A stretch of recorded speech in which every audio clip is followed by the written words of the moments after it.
المؤتمر الصحفي الذي يسبق المباراة النهائية لبطولة كأس العرب بين المنتخب الوطني الأردني النشامة ونظيره المغربي، وحديث الكابتن جمال سلامي. فإلى هنا. رائع بجميع المعاني، بالخصائص الرياضية تاعها، بالفنيات اللي ظهرت على أرض الملعب، بالتنافسية العالية، وكذلك بالتنظيم والحضور الجماهيري. نتمنى إن شاء الله أننا ننهي المشوار بالتتويج. مباراة الغد مباراة قوية، وغادي تجمع جوج ديال المنتخبات من أفضل المنتخبات الحاضرة في هذه الدورة. غنواجهوا منتخب قوي متمرس عنده مجموعة من الخصائص الفنية اللي تتخليه أنه من المرشحين للفوز بهذا الكأس. وعندنا كذلك من الخصائص الشيء اللي خلينا أننا نقلصوا من الهامش هذه الفوارق هذه باش نكونوا إن شاء الله الأفضل والأنجع والأقرب للفوز والتتويج بهذا الكأس إن شاء الله. لاعب سعد، حدثنا عن استعدادكم لهذه المباراة. السلام عليكم. الحمد لله رب العالمين على البطولة الكبيرة اللي أديناها، وهي احنا اليوم بالمباراة النهائية. بالتأكيد مباراة الغد مباراة مهمة بالنسبة لنا أمام منتخب كبير زي المنتخب المغربي، ولكن احنا من أول يوم اجينا فيه على هاي البطولة كان الهدف الوصول للمباراة النهائية وتحقيق اللقب بإذن الله، غير نقدم مباراة تليق فينا وتليق بسمعة الكرة الأردنية ونفرح الجماهير. يعطيكم العافية. نفتح باب الأسئلة، تفضل. اهلا كوتش، اهلا باللاعب. اكيد منصف عدي ميدي ان تي في، القناه المغربيه ميدي ان تي في. اولا هنيئا لك اطار وطني بلوغ هذا المشهد الختامي، وهذا امر يشرفنا كاعلاميين مغاربه. اكيد بغيت نعرف الاحساس ديالك وانت تواجه المنتخب المغربي في المباراه النهائيه. الان خطوه واحده تفصل سواء المنتخب الاردني او المغربي على اللقب. ثانيا اكيد الحضور الوازن للمدرب المغربي في النهائي، المباراه النهائيه بلمسه مغربيه 100%. هذا اكيد يؤكد او يعزز مكانه المدرب المغربي سواء على الساحه الاقليميه والافريقيه والعالميه. شكرا. أنا نوضح جوج ديال الأشياء بعدين ممكن نحكيو على الأمور الأخرى. هو أنه لا أحد يشكك في حبي للمغرب ويعني واعتزازي بمغربيتي. بطبيعة الحال أنا منتوج كرة قدم مغربية كلاعب وكمدرب. التكوين اللي حصلناه هو اللي خلاني اليوم تكون متواجد في هذه المنصة. الأطر المغربية أبدت كفاءتها منذ مدة، ولكن الآن تظهر بقوة نظرا للثقة التي منحتها من طرف المسؤولين لا في المغرب ولا خارج المغرب، وهذا شرف لنا أننا نمثل المغرب في أحسن تمثيل. ثم المسألة الثانية هو لا أحد ممكن أن يشكك في أمانتي يعني وفي إخلاصي في عملي. أنا قائد المنتخب الأردني وأبحث عن التتويج في هذه المباراة إن شاء الله. سنواجه المنتخب المغربي لأنه وصل للنهائي ويستحق يكون في النهائي. سألعب ضد صديقي وأخي طارق اللي سنتمنى له كل التوفيق. وبالنسبة لي طارق من الناس الأفضل في المغرب كمدرب، وأهم شيء تنتمناه لكرة القدم المغربية في هذه اللحظة هو التتويج بكأس إفريقيا للأمم. شكرا.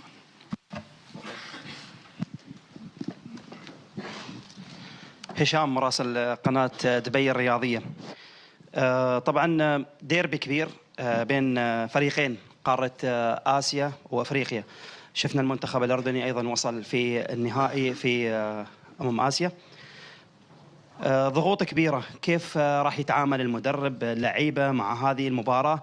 وأيضا المدرب تكلم واختصر أن المقابلة راح تكون أمام المنتخب المغربي.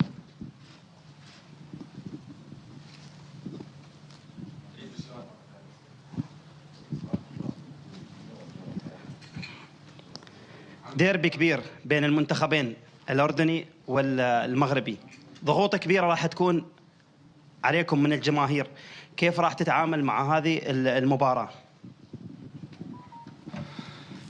يعني احنا بالنسبة لنا مباراة نهائية، لعب النهائي لا يعني شيء إلا الفوز به، وبالتالي المنتخب الأردني لعب نهائي من قبل هنا في الدوحة ولم يفز.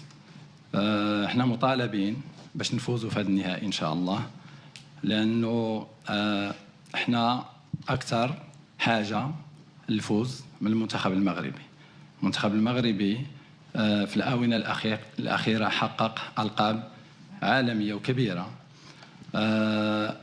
وإحنا أكثر حاجة للفوز غدا باللقب، لأنه غيعطي نقلة كبيرة لكرة القدم الأردنية، وغادي يعطي قيمة لهذا الجيل من اللاعبين، وممكن كرة القدم الأردنية تبني عليه للمستقبل الأفضل إن شاء الله.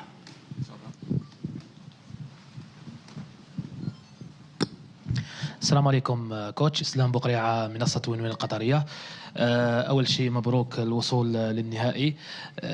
سؤالي حول أخطر مهاجم ربما في المنتخب يزن عماد، طمنا على حالته أول شيء، وماذا يمثل غياب أو هل غياب يزن عماد عن المنتخب خاصة في هذا النهائي يؤثر على الفريق، أو أنه اللاعبين راح يبذلوا كل مجهوداتهم حتى يفرحوا يزن اللي تعرض لإصابة خطيرة، الله يشفيه إن شاء الله.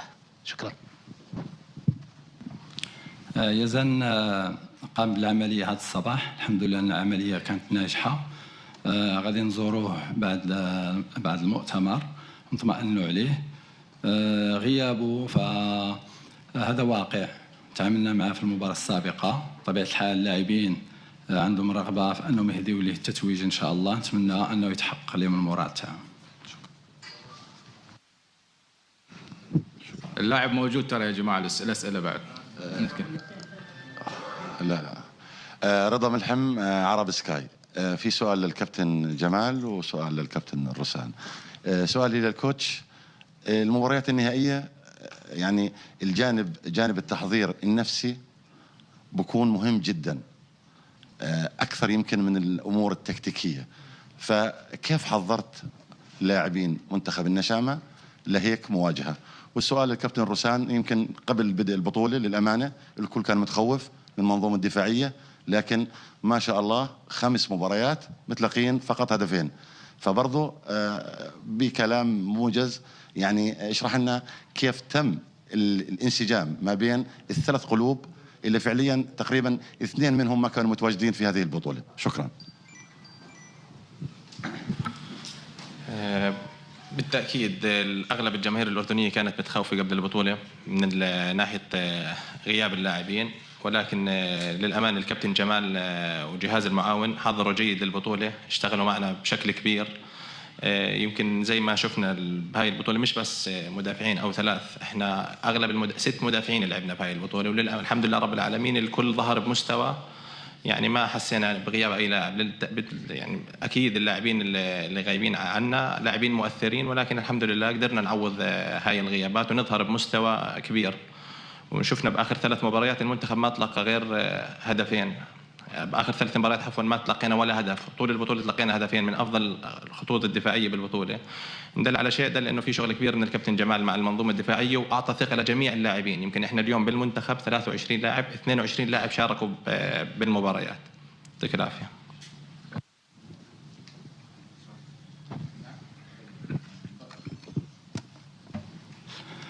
لا، في النهائي جميع الجوانب هي مهمة، يعني الجانب النفسي بطبيعة الحال عنده نسبة كبيرة، ولكن الجوانب الأخرى حتى هي مهمة. الجانب البدني مهم، لأن مع توالي المباريات فهو تبقى عامل وعنصر مهم جدا في المباريات النهائية. بطبيعة الحال الصمود والصلابة الدفاعية والعقلية تاع الفوز اللاعبين تيتمتعوا بها، يعني هذا الشيء ماشي غير خاص بمباراة واحدة، ولكن تتبنى على طوال المشوار.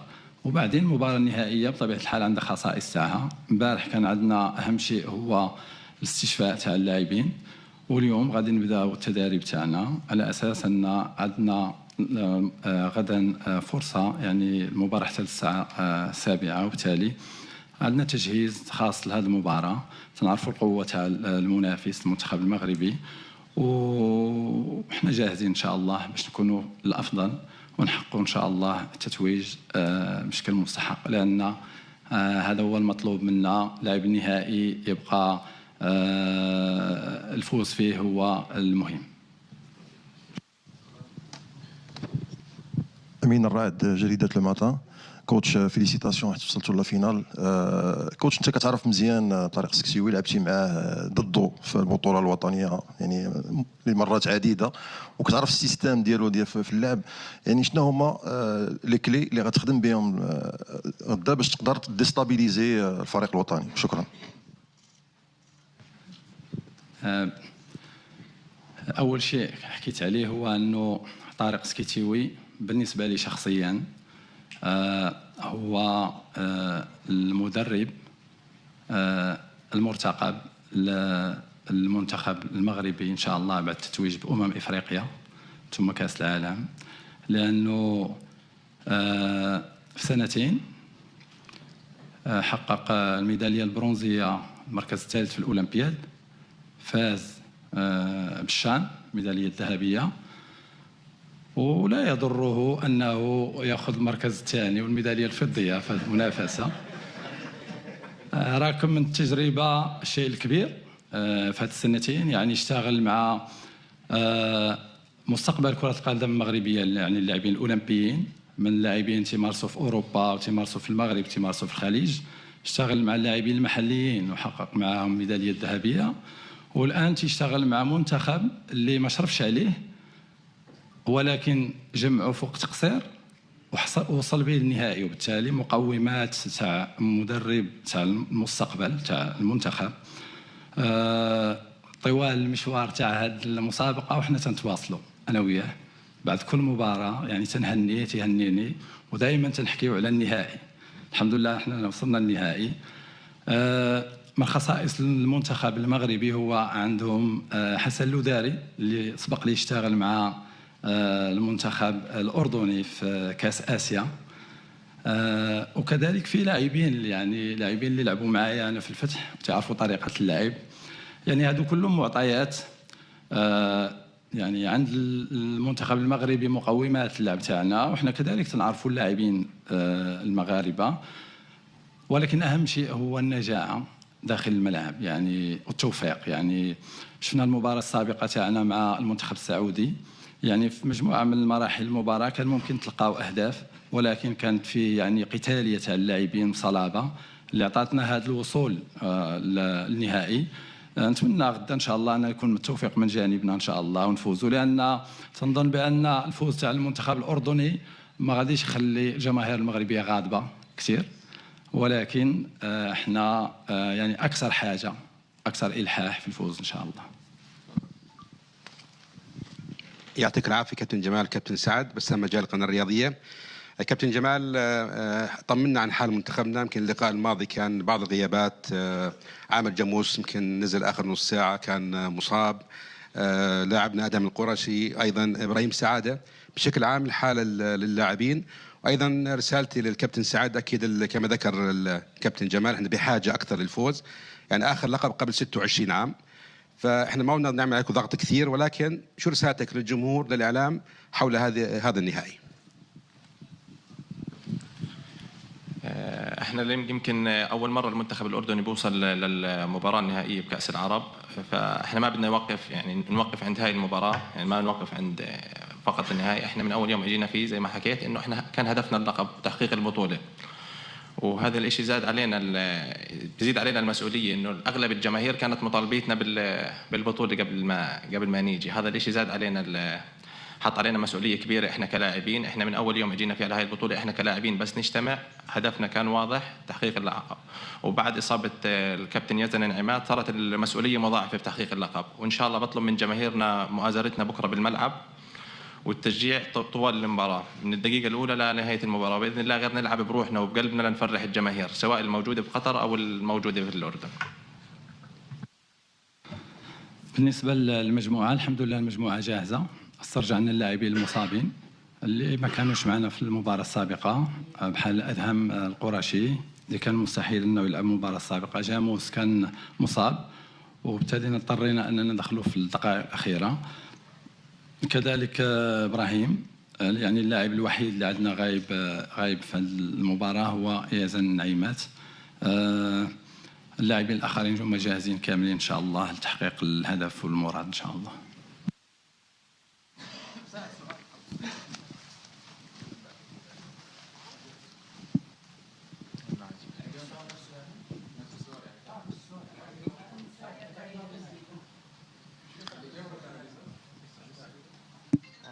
اوكي، السلام عليكم. زياد عطية، قناة الشرق بلومبيرج. كوتش، يشوف البعض أن المنتخب الأردني ربما من حيث الأداء قل مقارنة بدور المجموعات، عكس المنتخب المغربي اللي ربما أداؤه بدأ يتصاعد تدريجيا وصولا لأنه تقريبا قدم أفضل مباراة المنتخب الإماراتي. كيف تنظر لهذه النقطة، وهل حقيقة أن الأدوار الإقصائية تكسب ولا تلعب؟ وشكرا.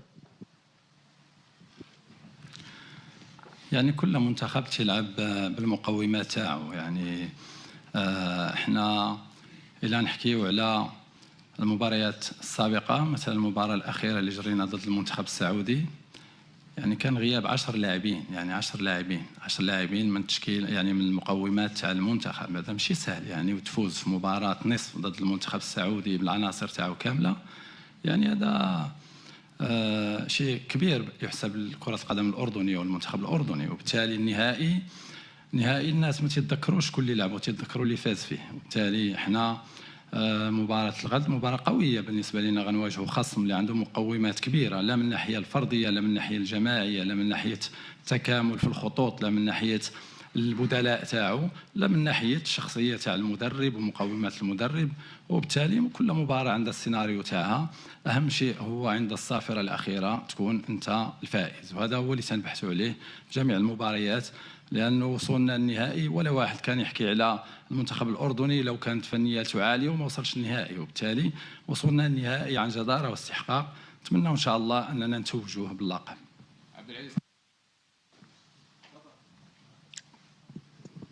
عبد العزيز أبو حمر من استاد الدوحة. سؤالي للاعب كابتن سعد، مبين عندي أنك لعبت 6 مباريات في الدوحة، لم تخسر أي مباراة.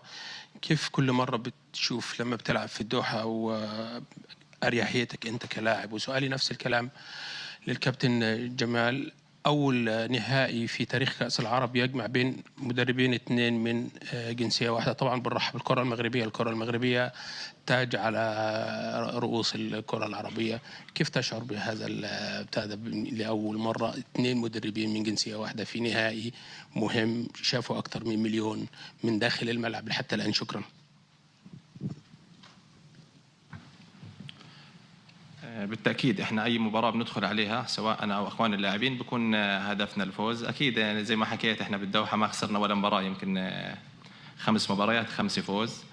أكيد أنا بتفائل كل ما أجي على قطر. الحمد لله رب العالمين أغلب المباريات اللي بدولة قطر بتكون كلياتها فوز الحمد لله.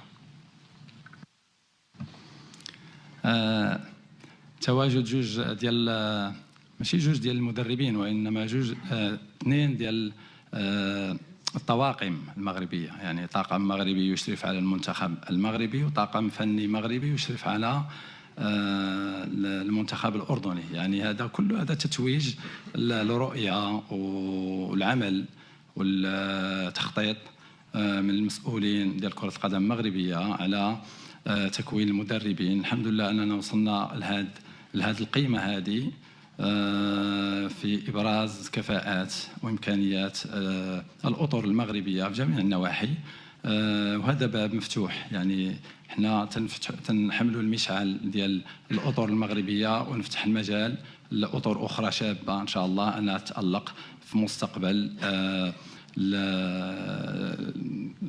المنافسات. أنا بالنسبة لي الآن كمشرف على المنتخب الأردني، أهم شيء بالنسبة لي والحلم تاعي والطموح تاعي هو أني نفوز باللقب غدا إن شاء الله، تتويج الأطر المغربية. كذلك أمنيتي يعني والحلم تاعي كمغربي هو نشوف المنتخب المغربي يحمل كأس إفريقيا إن شاء الله في المغرب. لان هذا هو الحلم الكبير تاع المغاربه كاملين. تنظن بانه عدم الفوز ديال المنتخب المغربي غدا لن يقلل شيئا من قيمه هذا المنتخب، ولكن الفوز تاعنا يعطينا يعني انطلاقه اخرى وبناء على هذا الانجاز باش كره القدم الاردنيه تقدم للامام، لان عندها من المؤهلات وعندها من المواهب والكفاءات، الشيء اللي يخليها انها تصير في مكان يعني قوي ومستقر في الانجاز الرياضي على الساحه الاسيويه ان شاء الله.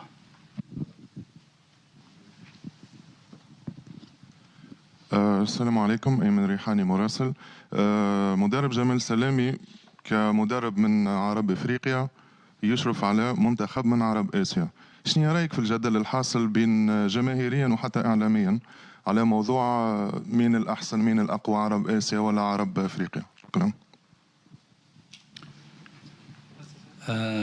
أنا يعني بحسب تجربتي المتواضعة، يعني ما عنديش تجربة طويلة يعني في هذا المجال، ولكن خصائص الكرة الإفريقية تختلف تماما عن خصائص الكرة الآسيوية. يعني احنا في إفريقيا عامل من العوامل التي لا ننتبه لها هو أنه قرب المسافة وقرب يعني الاختلاف الزمني، هذا عامل لا ندركه في افريقيا لانه لا يطرح لنا مشكلا. يعني حتى المنتخبات يعني تاع شمال افريقيا يعني اجود اللاعبين تاعها اللي تيمارسوا مثلا في اوروبا يعني دائما عندهم رحلات يوميه، والرحلات ما تستغرقش وقت طويل، وحتى الفوارق الزمنيه بين البلدان تكون ساعه او ساعتين، باختلاف القاره الاسيويه.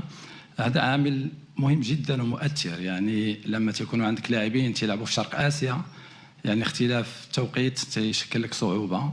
الرحلات بالذهاب والاياب يعني تستغرق وقت طويل، وتتحمل اللاعبين وتتحملك انت كجهاز مسؤوليات كبيره وتكاليف كبيره من الناحيه الماديه، وبالتالي يعني منظور ضيق على شنا غير المسائل الفنيه، ولكن المسائل الاخرى فهي مؤثره جدا. الا بغينا نحكيو على الكرة العربية الآسيوية، كاين فنيات، كاين كفاءات.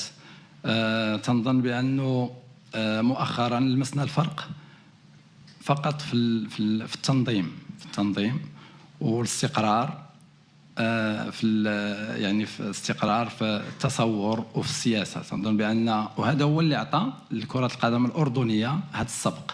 يعني كاين مسؤول عنده رؤية واضحة، وكاين استقرار في الأداء على مستوى الإدارة، وهو اللي أعطى هذه النتائج. وبالتالي يعني هذو عناصر مهمة إلى كرة القدم العربية الآسيوية استفدت منهم، فممكن أن يصير عندها إشعاع كبير وتلتحق يعني بمنتخبات شرق آسيا وتنافسهم على جميع الأصعدة. كابتن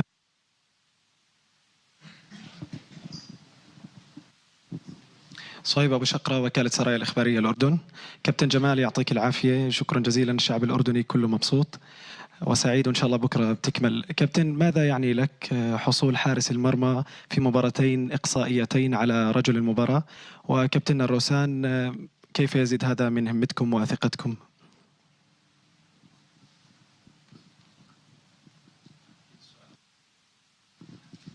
أقول عن يزيد أبو ليلى، حصل على رجل المباراة في مباراتين إقصائيتين، اليوم بعطي ثقة للمدافعين. أكيد الكابتن يزيد أبو ليلى حارس كبير، يمكن لاحظنا بالآخر مباراتين يزيد كان له دور كبير ودور حاسم بالحفاظ على شباكه. وأكيد يزيد احنا يعني من اللاعبين المؤثرين بالمنظومة، يمكن احنا اللي بنلعب قدامه دائما. أكيد يزيد قائد جوا الملعب بتوجيهاته برزانته كحارس مرمى، وبيستاهل يعني بيستاهل يزيد تعب واجتهد، وهذا الاشي بين عليه باخر مباراتين انه اخذ افضل لاعب في المباراه. يعطيك العافيه. السلام عليكم، امين مجدوبي جريده المنتخب. نجاوب اسمح لي. ماشي مشكل. شفنا في المنافسات العالميه مؤخرا الدور تاع حارس المرمى، شفناه في عصبه الابطال، شفناه في كاس العالم للانديه، تصديات تاع حراس المرمى في المباريات المهمة والفاصلة تكون حاسمة، وبالتالي أنه يكون عندك حارس مميز كيزيد، يكون عندك حارس ثاني مميز كنور بني عطية. هذا كله تعطي ثقة وأمان لا للمدرب ولا للاعبين ولا للمدافعين خاصة، وبالتالي تواجد حارس من طينة يزيد مهم جدا. نتمنى ليه التوفيق غدا إن شاء الله، لأنه غادي يواجه مهاجمين مميزين، والحصول تاعو على رجل المباراة يخلينا يكون عندنا الثقة في أننا غادي تكون الكأس من نصيبنا إن شاء الله. السلام عليكم، أمين مجدوبي جريدة المنتخب. كوتش جمال، تعرف أدق تفاصيل لاعبي المنتخب المغربي، أكيد من اللاعبين الأساسيين إلى احتياطيين. واش ألا ترى بأن هذه النقطة بالذات تلعب لصالحك أكثر من المدرب طارق السكيتيوي؟ شكرا. يعني في مجموعة من اللاعبين اللي في المنتخب هم أبنائي في كرة القدم، يعني منهم مروان سعدان، منهم أزارو، منهم مجموعة من اللاعبين اللي كانوا معايا بحال بن عبيد، أنس باش، يعني مجموعة من اللاعبين كلهم تربطني معهم علاقة كبيرة، ويعني تيشرفوا كرة القدم المغربية. يعني حملوا المشعل في دوريات كبيرة، وحملوا المشعل كذلك في مسابقات، وحاملين القميص الوطني ووصلوه لهذا المستوى. وشرف كل مغربي أن هاد اللاعبين ينتميوا لكرة القدم المغربية، يعني يستحقوا الأفضل ويستحقوا الخير، وتنكلم كل الاحترام والمحبة. ولكن غدا عندي رغبة كبيرة باش نكون إن شاء الله فائز، ولكن يعني هذا الشيء ما تنقص من المودة اللي بيننا والاحترام اللي بيننا. بعد صافرة النهاية تكون هناك تهنئة بيننا. خصائص اللاعبين بطبيعة الحال لاعبين مميزين، يعني أي مدرب يتمنى أن يكون عنده لاعبين بحال هاد اللاعبين، ولكن كرة القدم فيها أشياء أخرى وعوامل أخرى خلال المباراة اللي ممكن أنها ترجح كفة منتخب على منتخب آخر. أتمنى أن المقومات تاع الفوز تكون عندنا، ونكونوا قادرين على أننا نحصلوها غدا إن شاء الله باش نتوجوا بهذا اللقب، لأنه تنستحقوا من خلال هذا المشوار اللي قطعناه في هذه الدورة هذه إن شاء الله. آخر سؤال تفضل. أنتم معاهم نفس السؤال اثنين؟ أنس عشر من قناة رؤيا. كابتن يعطيك العافية، يمكن شاهدنا كل اللاعبين، كل لاعب كان يأخذ رجل المباراة ينسب الفضل إلى حضرتك، وأنت كمان في المؤتمر بتحكي لسعد يحكي، شاهدنا دموعك على إصابة يزن، وبالتالي حالة أسرية رائعة. هاي الحالة كيف سيتم ترجمتها غدا؟ على طول سؤال.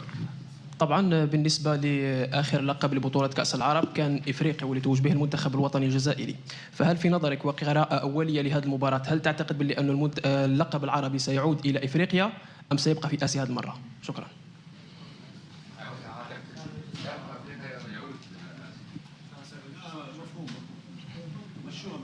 أنا اللي مطلوب نجاوب.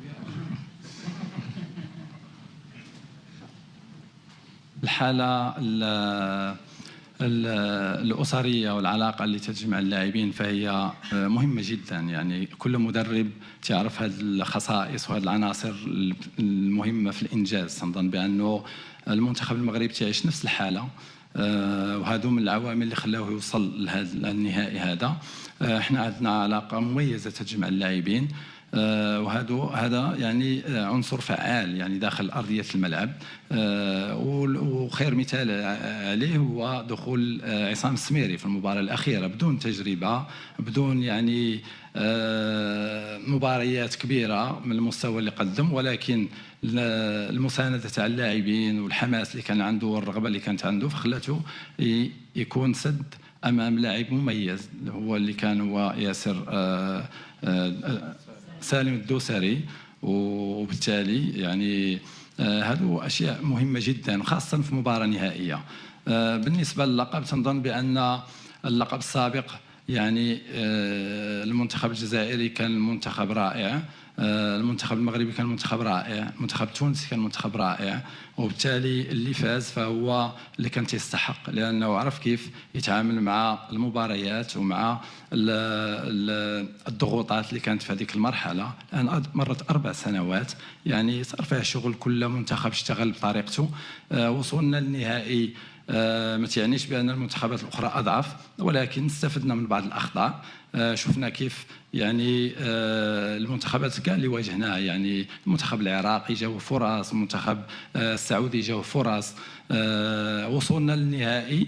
يعني تتصير في تفاصيل، التفاصيل مهمه جدا، نتمنى ان التفاصيل تكون في صالحنا واحداث المباراه تكون في صالحنا، لان احداث المباريات خاصه المباريات النهائيه يعني جزئيات بسيطه هي اللي تتحكم فيها، وبالتالي احنا جاهزين ان شاء الله لان احداث المباراه تكون في صالحنا واننا